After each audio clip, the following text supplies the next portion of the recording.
Hey guys, I'm Dennis. I'm from Duke University. Some of you guys might know me for HackDuke. I'm one of the head organizers of HackDuke. So anyways, this talk is about increasing hackathon attendance, especially from your own school. So a little bit of background information. When we first started playing HackDuke, we were pitching it to friends, etc. And we were genuinely worried that we were going to have more students coming in from Virginia Tech or Maryland than Duke students to our own event.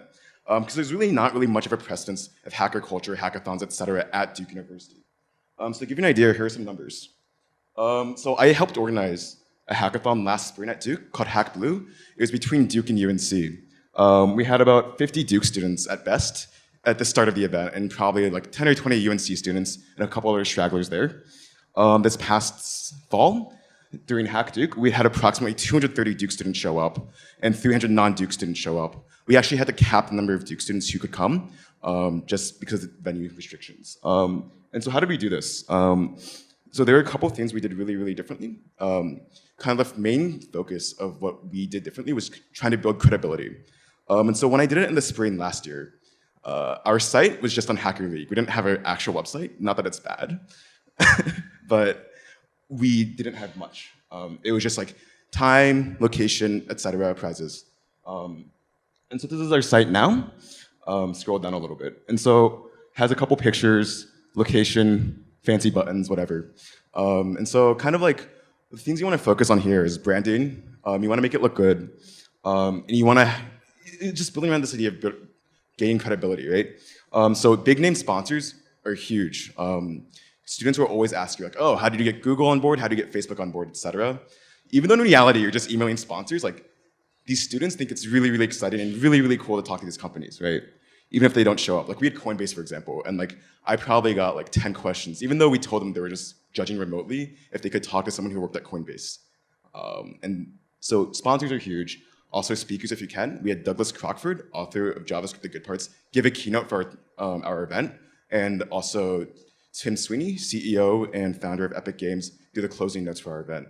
And so that's also a huge plus. But yeah, so the baseline is basically you want to have a good site, good branding, and good credibility, right? And so then moving on with that, right? By far the most useful way for us to get new people was by talking to people face to face. When you talk to people face to face, you kind of figure out why they're hesitant to go, or maybe why they're intimidated, right? And on top of that, you also have a chance to really persuade them and convince them in person. And so one of the best things about talking to them in person is once you see the moment where they're actually convinced that going to a hackathon is worth their time, they're your best evangelists. And they will tell their friends to come, whether it's to form a team or because they just want to share that kind of like experience, right? And on top of that, yeah, you get feedback. And so I guess I'll get into this a little bit later, but like one of the biggest things that people felt intimidated because they thought they were beginners, they didn't have skills, kind of like what a lot of the previous speakers were touching upon. Social media, again, you want to build credibility. Buy Facebook ads. They're super effective. Set up a Facebook page, invite all your friends, spam everyone. Same thing with emails. You want to send out, so we sent out emails a little bit late, and the reason why was because we did it mostly through Facebook for the first month or two to avoid having to deal with faculty, for better or worse. And so after we did end up working with administration, it was really, really helpful. A couple professors actually postponed their midterms if the students were to attend HackDuke, which was huge plus to our numbers. And so kind of the reason why this works, I think, is because if people are really excited about this event, they think it's gonna be really good. They have this fear of missing out. And so they get really, really excited about it. They think it's gonna be an awesome event. But like a lot of the previous speakers said, you run the risk of intimidating people, right? And so now you wanna do things that also attract beginners, right? And kind of help them out. And so what we did is we did crash courses in like electronics, hardware Arduino, web design, etc.